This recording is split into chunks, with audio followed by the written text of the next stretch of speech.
Hello, my name is Rick Houston, and welcome to the Scene Vault Podcast, your source for all things NASCAR history. Presented by Las Vegas Motor Speedway, America's racing showplace. He said, listen, he said, you didn't put a coat of wax on that car without Richard knowing it. You didn't tell him what to do. He told us what to do. That's right. And honestly, you know, looking back how intense Daddy was, and we've talked about this before, you know, him getting out for a while probably saved the man's life. Yeah. Because, I mean, he was There's having, no doubt. you know, high blood pressure, stress, and all that. And you can only imagine. Because And Horton, I don't know where he come from. I never seen him until the pictures. But when he hit, I guess it knocked me out because I hit so hard. You can't imagine how hard he hit. And so I never seen him. So that first hit, I was out cold. The day NASCAR and all of us associated in any way with NASCAR forget its past, that's the day we don't have any future. What was, you've talked about it, but what was the working relationship like between Richard and your dad? They were pretty dang close for even till the day they died, or Daddy died. I think Excuse Martin me. needs to top. But- you did tell this. but one of the things that Daddy told you But I was just gonna say that. about Uncle Richard. Oh, No, go ahead. No, go ahead. You might have a better story than me. No, No, it's probably I'm the just same saying. line. I'll just hit it right here. If you messed with Richard Petty, you got the bull. And that was Daddy. He took. But I mean, I think, all right, I guess I'm just an observant, but Well, we all. to are. me, the working relationship was when Lee, Richard, our dad, Dale, everybody worked together and focused on their part, they were unbeatable. And that's the record books show it. But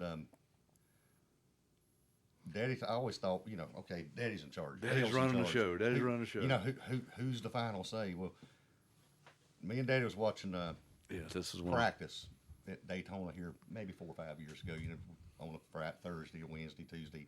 He's kind of like your mom. When Daddy watched every practice, everything come on TV, Everything, all the way up till his last days. But and he could always tell you where the 43 was. Yeah, he kept in all up. No those matter years. what. But so anyway, so it was down there, and they was talking about somebody sandbagging. They wasn't running full laps, and you really didn't know what speed they had. And Daddy just kind of snickered, said, "That ain't nothing new. We done that in the '60s." And I said, well, "What would y'all do? How did y'all get him to? Like, what would you do? Time him at a certain point on the track and say, okay, come in?" And he went from a conversation like this to went, "Listen," and had his finger like he said, "Just stop." And he said, "Listen," he said, "You didn't put a coat of wax on that car without Richard knowing it, and you didn't tell him what to do.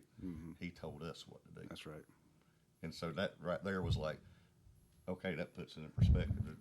Well, The it goes. king's the king. It He's goes. the boss. It goes back to Daddy always talking about Richard welding. He was the most talented welder he ever seen, and Richard was self-taught. Richard could do about anything, and he was probably his best chassis man. You know what I mean? Like what he's saying, his best whatever. If he like he said, if anything done on that car, he had a say on it. They're wise men for sure.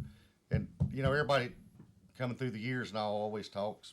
I mean, I'll face a little bit of the elephant in the room. They always talk about Richard and Maurice don't get along, or Richard and Maurice don't get along. I never seen them have a cross word, ever. And them two loved each other, They still. and they did up until Daddy was gone. But I think it was more or less, it wasn't them two that didn't get along, it was the rest of us around. That's right.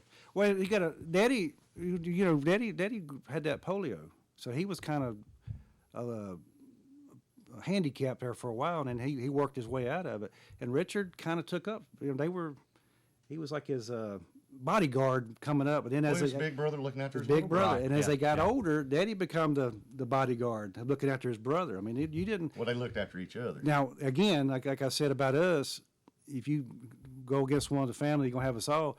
Well, you didn't. If you said anything about Richard, you'd have Daddy down your throat. I mean, No matter what it I'm was. talking- he took Richard's side over us. Yeah. I mean, that's the And God's pretty- honest pretty- truth. That's factual. That's Yeah. true. But you got to think, those guys, from when they were little, having nothing, growing up with their mother and daddy, building this racing deal, those two were the first two employees of Petty Enterprises. Well, and we know what we went through Yeah. trying to build our career. I don't think anybody can ever imagine what they went through from being Right. children being poor, Right. Not to, having to, that. to going to being the biggest thing that Well, And I'll tell you, racing's ever losing seen. it all two or here, three talk times. in about them employment. being poor. Grandfather, they would go up here and get a truckload of day-old bread and sweets and things like that to feed the hogs.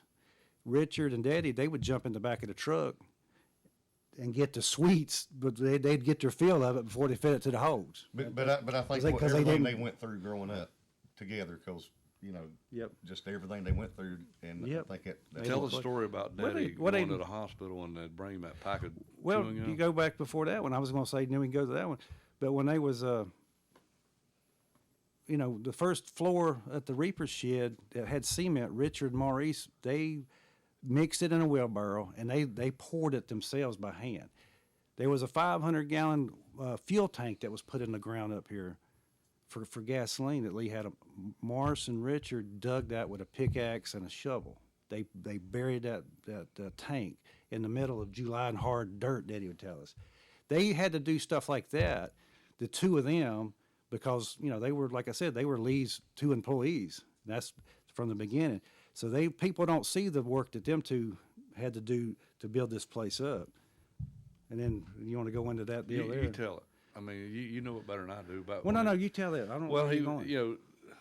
called my grandmother, and what was it, Duke Hospital that he went to? Yeah. When he had Oh, yeah. polio, and whatever, I don't remember the doctor's name, but he was cutting edge and all that. But one of the stories that Daddy told was they'd bring him a pack of chewing gum, and when they left him, he'd sit there and cry, but he would chew that chewing gum, just Every the piece. juice out of it as quick as he could, because it was like such a big Well, deal, a pleasure, that and, was- and he like I said, yeah, I got a recording of grandmother telling that story. right. And like she said, she didn't know where Lee come up with the money, but he'd always come up with the money to buy him a box of chewing gum. Right. And then so he would go down there with his buddy at the Duke Hospital, and they would chew it all on the same day. Right. And so, but grandfather, he always made sure. But you got to go back to that polio story. Polio back then, they were all scared of it. They didn't know where it was coming from or how people were There catching wasn't it. many survivors. No, and so here you had those four in a house, and they lived in a little one-room shack. That's what they lived in, or a two-room shack. Had a bedroom and a front room. And they said when Daddy, he woke up, he couldn't walk, and he come crawling into the kitchen, and grandmother was like, "What? Get up off that floor." He's only like 3 years old. She thought he was putting on. Well, he finally figured out something was wrong, but they tried to take him to the doctor up here in Greensboro. Nobody would see him. And they finally found one guy come out to the parking lot, wouldn't let him come in the building. Let him, all this COVID stuff going on, people getting, but they would not let him come in there. They looked at him in the parking lot, a 3-year-old kid, and then they sent him straight to Duke. And then they took him to Duke. He had to set up they had to leave him. So he didn't know what to think. So grandmother and grandfather they didn't, there's two young 20-year-old people and having to leave their 3-year-old kid up there. So every time grandfather got a chance, he would go buy him a box of chewing gum. And like grandmother said, I don't know where Lee come up with the money, but he'd find him a way to get that chewing gum from Mars. Wow. Where did Dale Inman fit into the mix? Grandmother, what was that grandmother working like? Petty and Exie were first cousins. which is Dale's mother. Dale's mother. So and Dale, he come along there because grandmother was trying to take care of the tombs. So she worked him away. She worked away with Exie and got him in there. And Dale come along. I guess he hung out for years with him, but I don't guess he was really. I'd have to go back and look at the records. But as far as a real employee, because Dale had a stint in the Army for about 2 years, and then he worked up here at Westinghouse.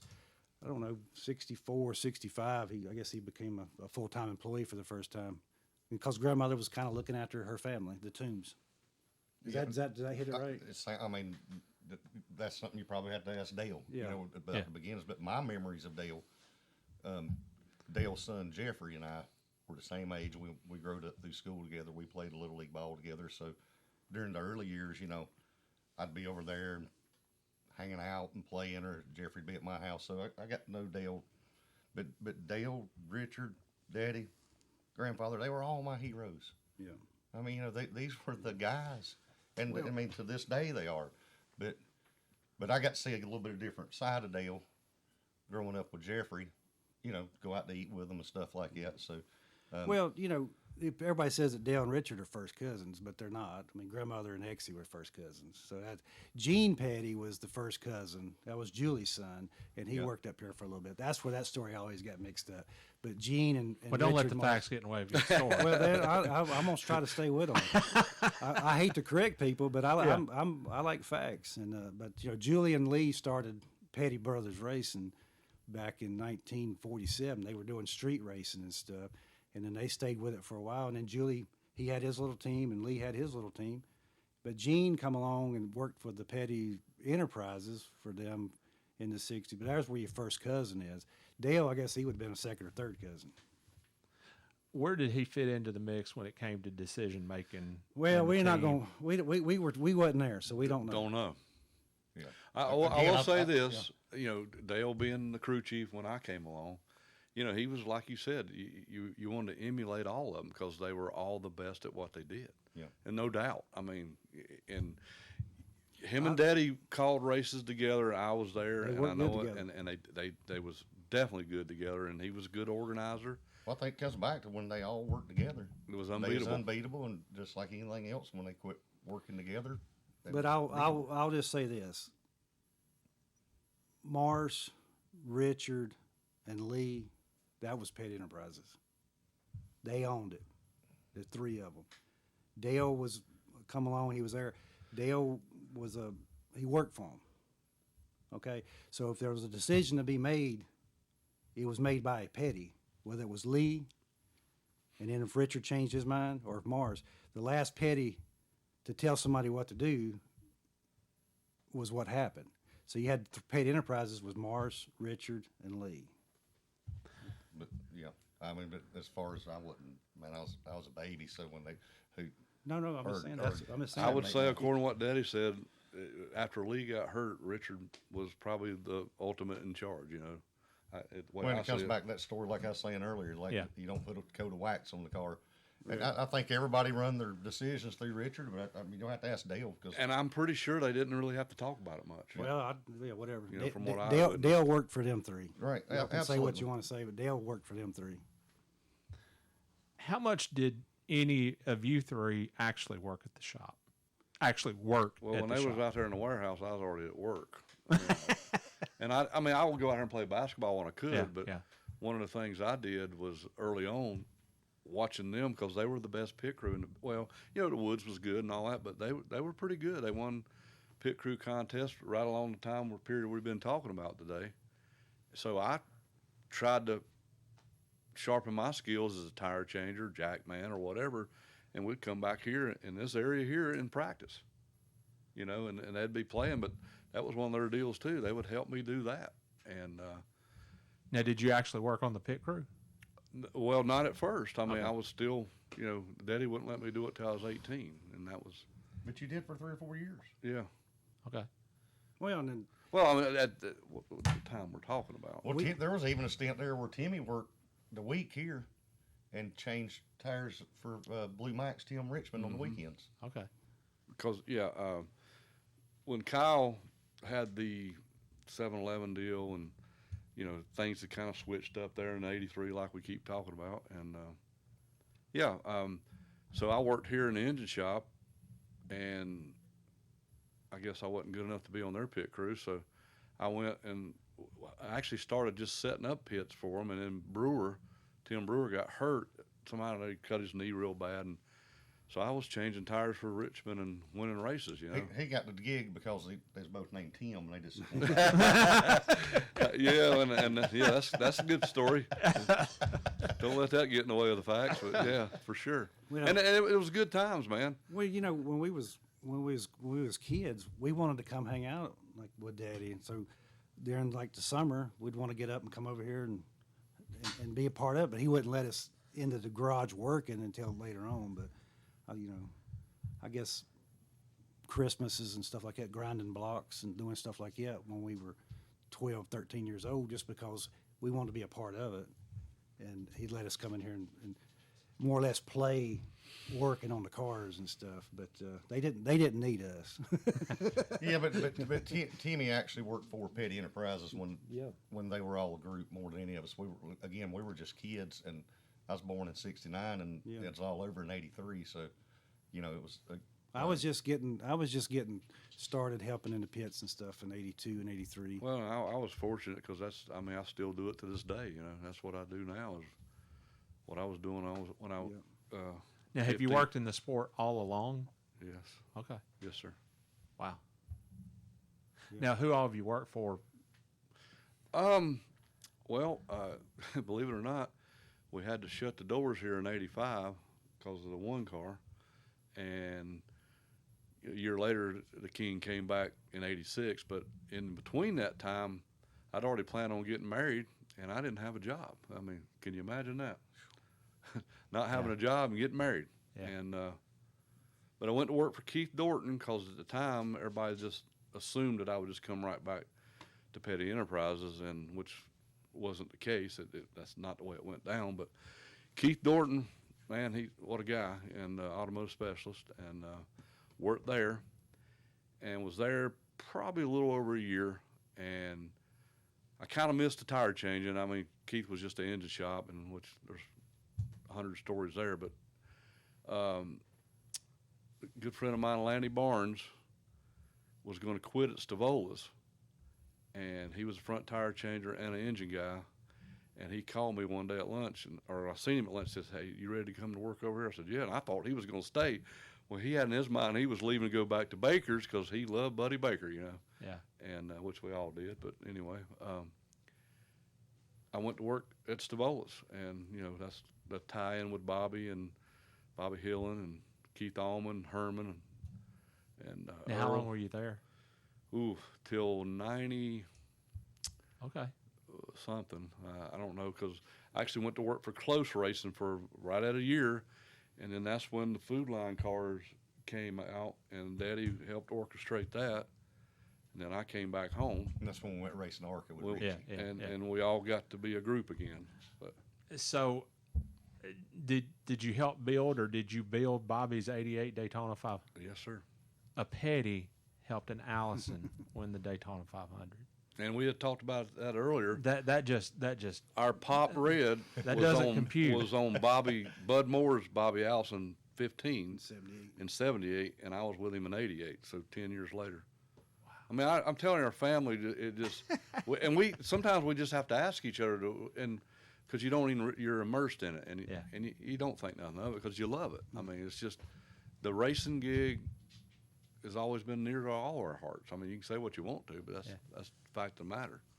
Now, what did you guys do out of high school? Did you go into racing? Well, when we 85, after we were just trying to help with that one car in the pits and stuff. And before that, like I said, 82, 83, we were running gas and stuff like that at some of these races, trying to get our feet wet and doing stuff. And then that kind of ended. And then Daddy did that 85 deal, and we were, what do you call them, gophers? That was because it's 15, 16 years old. But then after, I guess my senior year, Daddy got hooked up with that Shackelford out of Kinston to do that Winter Circle products. And so I went to work for Daddy after high school, and we were doing them alternators and stuff, and he was supplying stuff to like Childress and people like that. And then I guess 87, we kind of hit up Mama to get us get Daddy's ear to tell him we wanted to go racing, and so we ended up getting us a late model in '87 there, and me and Mark started driving late models around Caraway and doing stuff like that, and then it worked its way up to the ARCA and the Cup side, and then the rest is history. So you hit up your mama. Is that the way it worked? Well, hey, anything you wanted, you have Ritchie go ask Mama if it worked. Oh, come on, man. No, it was just that was a sensitive issue because Timmy had come along here in '82, and he was wanting to go racing, and Kyle was come along, and Daddy pretty much told us, if you're gonna go racing, you're gonna have to find your own way. Timmy went and rented him a car and went down there at Caraway and run for a few races, and decided to. Eddie Brown pretty much ruined my career.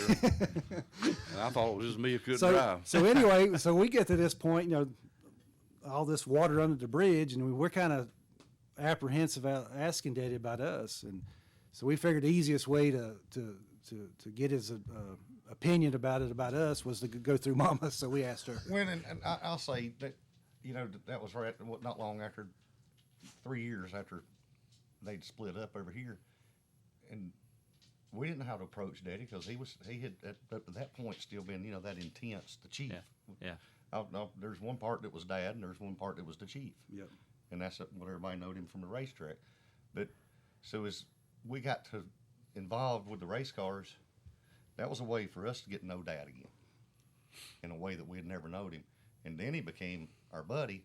Yeah. And then we didn't have to go through Mom no more. We became men enough to go straight to him and have man-to-man conversations. But Didn't it become us? But yeah, but it was like, it's almost like us racing was a healing process for him, for what he'd lost and what he'd been through.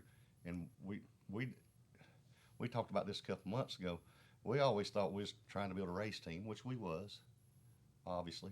But what we got out of it was probably way more valuable than what we thought we were going for. And it comes back to sitting right here. This is what we got. But now. it was this is it. the being together as a family, and Daddy was going through a hard time because he just lost everything he'd ever worked for in his life Since he was 10 years old. And so we was able to come together as a family, and it was healing for him, and it was good times and fun for us, and it was just. So this is what our mom and dad built for us, was this. Yeah. And we didn't know it. And any given we thought we were going racing. Any given Saturday, here we are. Thought we were going fishing. We're grown men, and we're in our 50s and 60. But you come down here on about every Friday or Saturday, and the three of us and Sometimes our sister Sunday. Elizabeth Ann will come through out. here. We're still hanging out together and doing things, and I think that's what it was all about. And I don't want to freak you out, but Mom and Dad's still here. Their ashes are in the other rooms. So, so we all together on the weekends. But I really feel like that. One of the reasons that we got a race car and started racing at Caraway and stuff Was his I feel like it was part of Dad's healing process. I just He wanted to be a part of racing no matter what it was. And that's what taught me by working on our own stuff. Again, we thought our dad was the engine guy, which he was. But he knew everything else. We got to doing that ARCA racing on, we'd backed her in the wall or something. We'd wrecked it somewhere, and we was trying to put Bondo and stuff on it. And welding. And Daddy was like, "Get out of the way, I'll show you how to do this." And you're thinking, he knows how to. The next thing you know, he's wiping on there. And he could do anything. It was Well, actually tell pretty amazing. I don't want to forget this part, but I'm gonna tell you what I always thought was amazing about Daddy, no matter when we was kids or older, until whenever. Anytime he was at the racetrack, you had somebody running up to him with a plug board, and he'd get his little light out, and he'd check out them plugs, tell him you need a little bit more jet here, take a little timing out here. He could read a spark plug better than anybody in the business other than Earl Parker. Daddy was the man they went to. I'm talking the big engine guy names, the big drivers. They would bring their spark plugs to him for him to read. And I was always amazed that everybody had that much faith in him. Yeah, because they were, it was a Daytona Beach or wherever, and he's telling them what to do, So it was kind of cool. Okay, so we've kind of talked about it in a roundabout situation or a roundabout way, but Charlotte, fall of 1983. I don't really want to get into that, do y'all?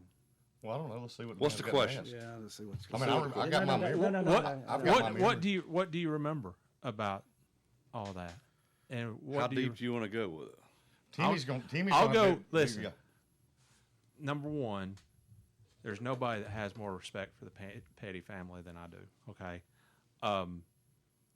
I want you to go as far as you're comfortable. Well, I mean, it's like Ritchie said. There's things that probably should never say. Well, it was that movie, the Few Good Men. That guy says, "You can't handle the truth." Well, there's some things here. Maybe you can't handle somewhat, the truth. Well, let me try. Well, all right. So, I guess everybody knows the what's about it. That's ever been involved in racing. But it really, I don't think the big engine, the cubic inches really got them in much trouble as the left side, tires and switching all that around, putting the softer tires. Well, if you go back and look, he run in the middle of the pack all night or all day, and he didn't come to the front till they put the tires on it. So everybody was griping about not having horsepower, not having this, and Daddy finally got tired of it and said, we're gonna take care of this. So they showed up with that big motor. But to that day, they didn't run any different with a big motor or a small motor than until they put them tires on. So what does that tell you? They had trouble in the chassis department, not the engine department. Easy. Well, I meant big. No, but again, I was 13 years old, Rick. But I can remember that night, and I guess looking back, the biggest lesson I can take out of it is it showed me the man my dad is. Yep. Yes. And he took that on his shoulders. He took it wholeheartedly. He never denied anything. Accepted all responsibility through and through. What any of us have to say about that is an opinion. That's just hearsay. No, it's an opinion. Yep, exactly. But I'm going to go with this. Our dad took it. It cost him his career. And he never wavered from it. And there ain't no book to write to say this or that. It is what it is. He took it. But what bothers me is these days that he lost his career over it. Now you got some of these mechanics that were on the team coming back saying, well, I did this and I did that. They should have spoke up and took part of the heat back then. You know what I mean? Where was he at? But he took it like a man, and he never looked back. well, and it just it is what it is. Yep. And honestly, looking back how intense Daddy was, and we've talked about this before.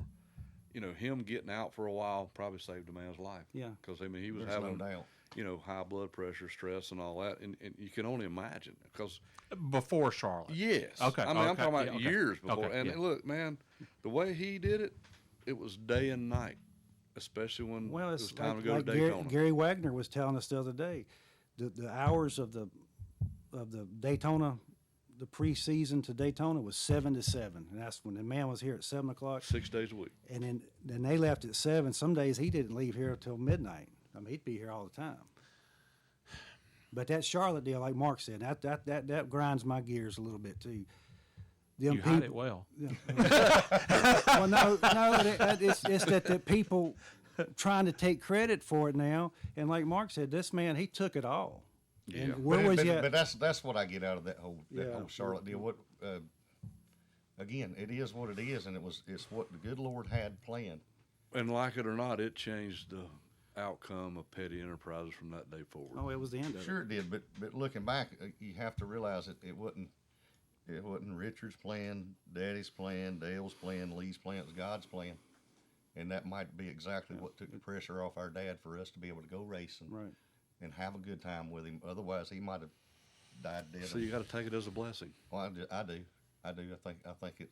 And when it's all said and done, it got us all to where we're at, and everything that happened in between, you loved it. So You're right. We probably would have never. I'll just say, I'll just speak in a riddle here, and you've heard the story, what he's been laying down, this whole interview, and I know what question you're wanting to ask, so you need to put that together yourself.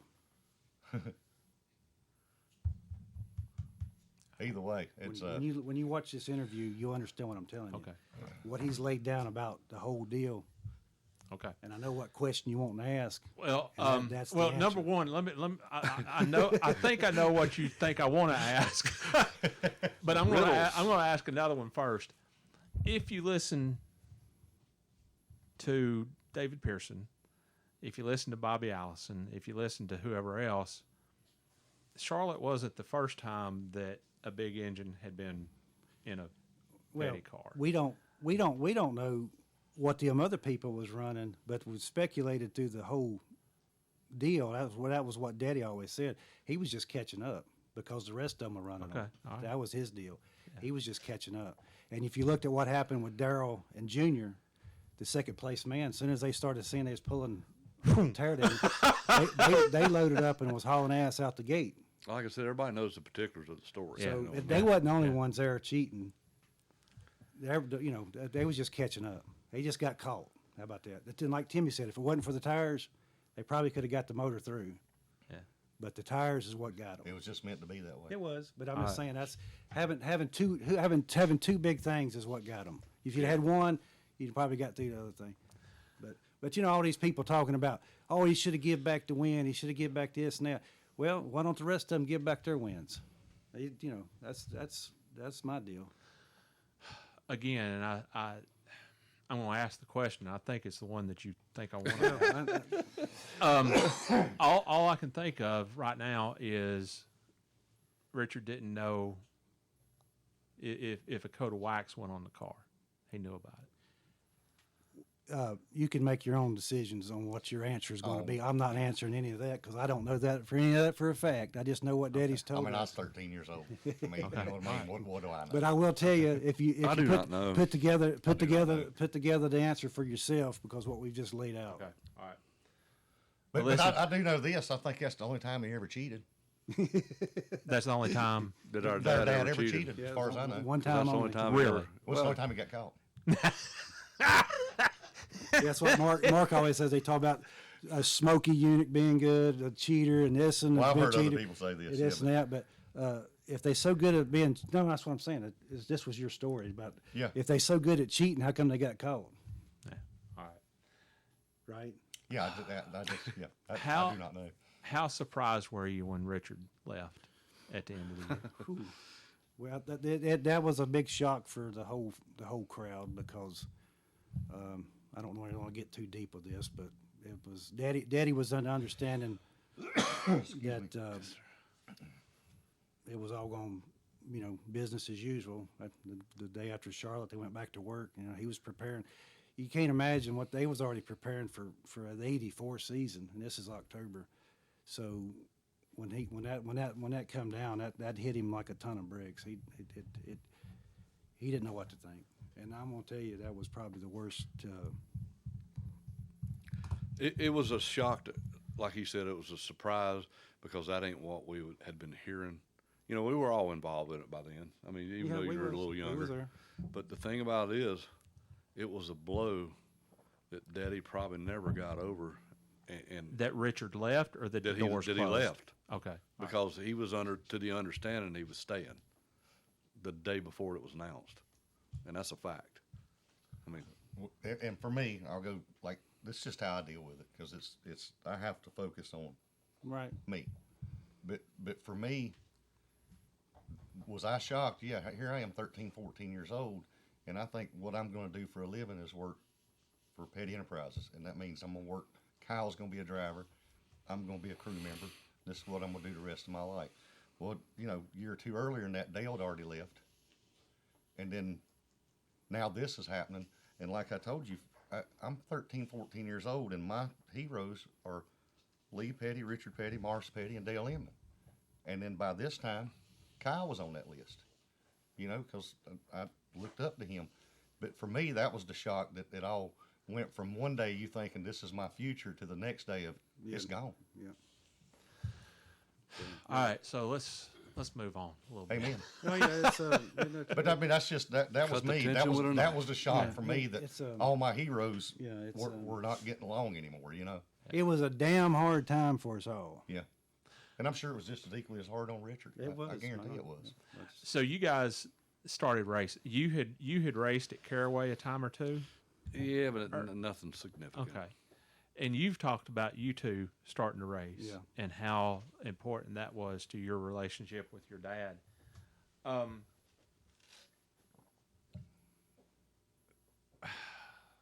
Where do I want to go with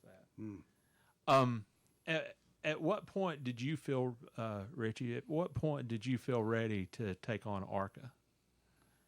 Well, when we'd run them late models, and I'd run a Daytona Dash here or there, and we started that Sportsman Series at Humpy. Started over at Charlotte, so we was running that for a year or two, and so yeah, we were in the first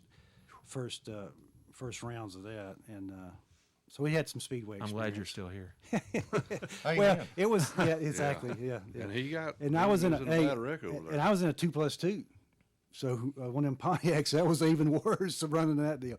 But you know, just getting some speedway experience there, And you can tell, like Timmy saying, I had a pretty bad wreck there in 80. What was that? 91.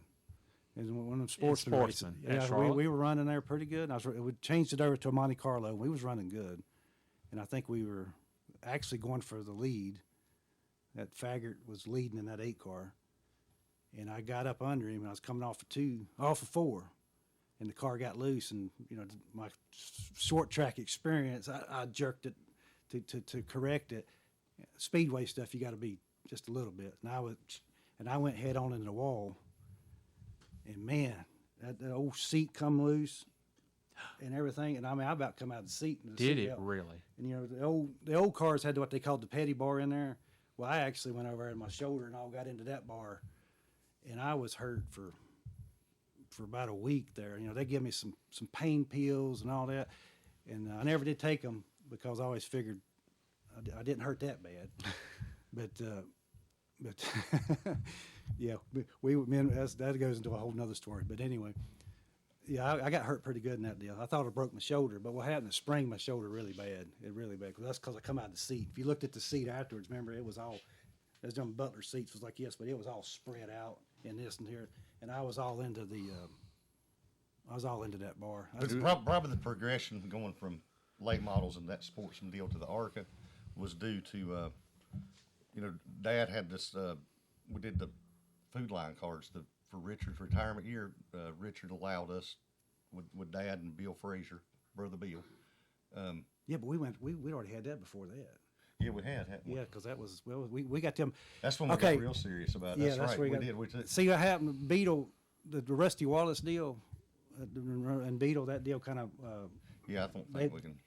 They're just saying that went away, and Daddy got some cars from Beetle there. Pontiacs. Yeah, and so that one. That's right, because we went to Pocono. Sorry, I didn't mean to speak. Well, we went there in '89 and run ARCA. With that ARCA race in '89, so we was there. But them other cars. But the fan appreciation tour would give us enough money to continue. I think maybe we went on the ARCA because we had been running them sportsman races and we had those cars, and maybe we just didn't want to go. Either it ended or it got so dangerous you didn't want to really run it. Right, but the sportsman deal, we was running a late model type engine, so you're running 350 horsepower. And Daddy was like, all right, it's time. You got experience about running your speed and all that. So he said, now it's time to move up to some bigger engines. So then we went into the 650 horsepower or whatever it was, running them market cars and stuff. But it wasn't that I thought I was ready. It's that Daddy said, it's time to make the move. So I worked for him for 35 years or whatever. And so whatever he told me to do something, I did it. Whether it was dig a hole, fix a water line, or go ARCA racing or whatever, I did. When he told me it was ready, I made the move when he said to. So, yeah, no, that's pretty. So I was just getting into the sport. My first credentialed race was '91 at Bristol, and then '92, and then '93. I was at Talladega that day when Jimmy Horton decided to go for a little ride. You had a pretty good view of that, didn't you, Rich? Yeah, better than I wanted to have it, but we were. What did you see? Did you actually see him going over you? No, I didn't see that part of it. I seen it, we got our little podcast thing we're trying to put together, and we go in depth in this little story, but I can remember we were running really good that day, and that was my third Cup race ever, and the first race, Daddy was like, just go out there and finish, stay out of trouble. So I finished the race, my first one, and that was that. The next race was Daytona, and he's like, all right, we need to step it up a little bit. It's time to start running a little bit harder. Well, I struggled because I tried to run too hard at Daytona, and Daytona is a tricky place in July because it gets slick. And I was trying to run wide open all day, and I didn't know what I was doing. I finally figured it out. But then we went to Talladega and for that race, and so Daddy was like, "All right, it's time to go. You've had your practice. Let's go." And we decided I was going to either bring back the steering wheel or we're going to bring back a good finish. And so we went out there and we run good. I was running with the lead packs or the better packs. And anyway, How much do you want to get into this? I mean, I can recollect up to the part of impact. You'll never hear me say I don't want to hear about that. Well, anyway, we So fire away. we had pitted, and I got caught for speeding, and so anyway, that put us a lap down. So anyway, on that one restart, I guess the 28 car with Robbie Gordon had the first caution. That was almost halfway in the race, and so anyway, that packed everybody up. So we started that restart, and I guess we probably run 3 or 4 laps, and we were still in that pack. But I can remember going down there in the one, and I was watching Stanley or somebody does that. They were hitting going into the corner. I'm thinking, what are you doing? I mean, it's early in the race. Quit beating on each other. And sure enough, they went to wrecking. And I'm sitting there and I'm looking for a hole. I mean, because you're traveling pretty fast. I mean, you're moving, so you got to make a decision quick. So I seen a hole, and I went. And generally on them big tracks, you'll see them going up the racetrack. So then you kind of aim for them to go lower. Well, I didn't have nowhere to go because they're on the bottom. So they're coming up, and you got them up here. I'm in the middle of 2 or 3 cars. So anyway, they come up the racetrack. I think the guy in front of me gets through it, and then they collect me, knocks me into Rick Mast. So Stanley, me, and Rick Mast all hit the wall together. And Horton, I don't know where he come from. I never seen him until the pictures. But when we hit, I guess it knocked me out because I hit so hard. You can't imagine how hard we hit. And so I never seen him. So that first hit, I was out cold. And then when you come down the racetrack, I finally come to, I guess, and I couldn't breathe. It knocked the breath out of me. I'm sitting there,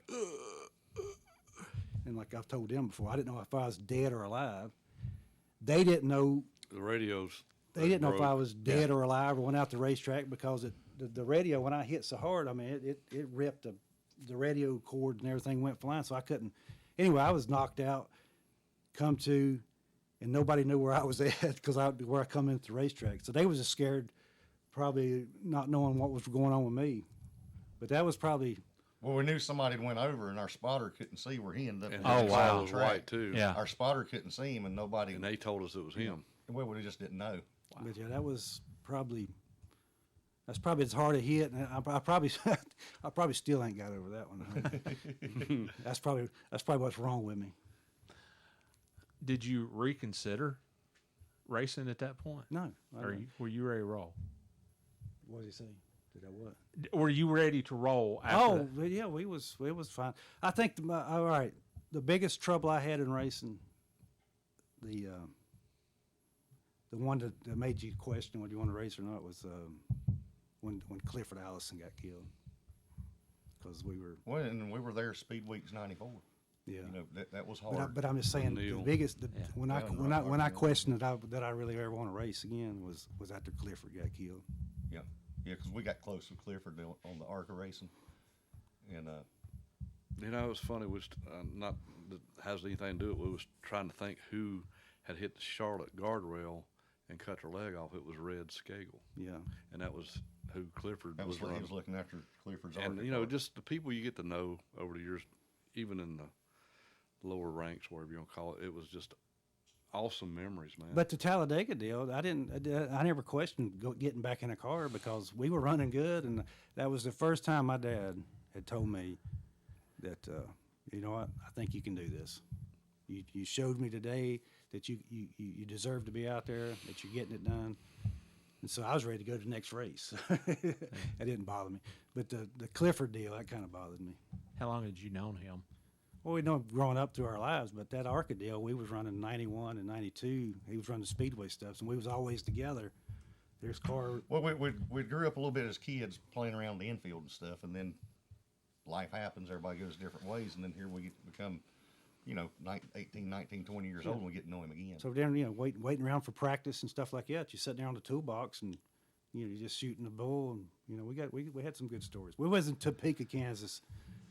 And it was kind of funny, and you may not find it funny, but it was a road course, and me and Clifford, for some reason, we got hooked up and was running. I think we'd lost a lap because the battery went dead or something, had changed battery. So we was out there just running, and I think he had some trouble. But we got hooked up on the racetrack, and we was running together. Anyway, Topeka, you got this long straightaway, coming down into one, and I went down in there, and I was going to pass him on the outside. Well, I went in there really deep, and the old car didn't stick, and I went flying through the, to the grass. And Clifford, he come across the radio and told his guys, he said, "Tell them I didn't touch him. I didn't touch him. I didn't spin him out." He didn't want to start the feud back over with the Allisons and the Pettys. Clifford was he was a pretty good driver, I thought, and a good guy. I mean, it like I said, that those days of being with those people, and it's like Mark said one time. You always thought, no matter what you're doing in life, you're looking for the next step up. You want to go cup racing.